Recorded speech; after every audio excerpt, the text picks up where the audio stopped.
Hallo maatjies, juffrou gaan vir julle 'n storie vertel uit hierdie oulike boekie. Die geheime bestanddeel. Sofia Strydom hou daarvan om goed te maak. Sy het al vir haar oupa 'n wordgou gesond kaartjie ingekleer en 'n reënboog vir haar pappa geverf. Vandag maak sy blomme vir haar mamma se verjaarsdag. Sy het mooi tissues, kleeflint en strooitjies bymekaar gemaak. Sy bel toe haar beste maatjie, Max Piper. Kom na my toe, ons gaan blomme maak, sê sy vir hom. Net God maak blomme, sê Max, maar gaan in elk geval na haar toe. Ons kan die blomme maak deur die tissues so te draai, sê Sofia. Net God maak blomme, herhaal Max, maar vat in elk geval 'n helder geel tissue.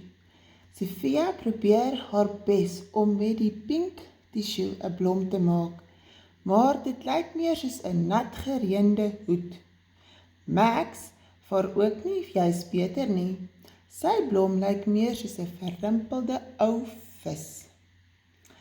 Net God maak blomme, herinner Max haar, maar jou blom is nogal mooi.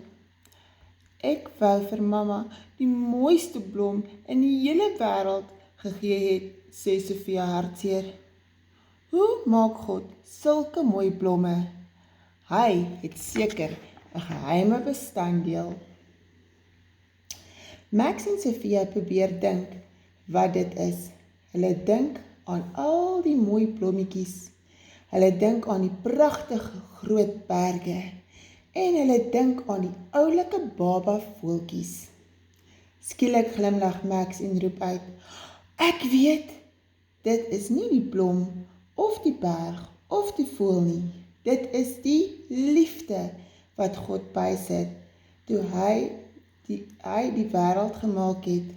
Dis hoekom alles wat hy gemaak het so mooi is. Dis die geheime bestanddeel, roep Sofia uit. Nou weet ek wat ek gaan doen. Ek gaan vir mamma my blomme en baie liefde gee. Julle sien maatjies, wat ons doen is nie altyd perfek nie, maar wanneer ons dit uit liefde doen, maak die liefde dit mooi.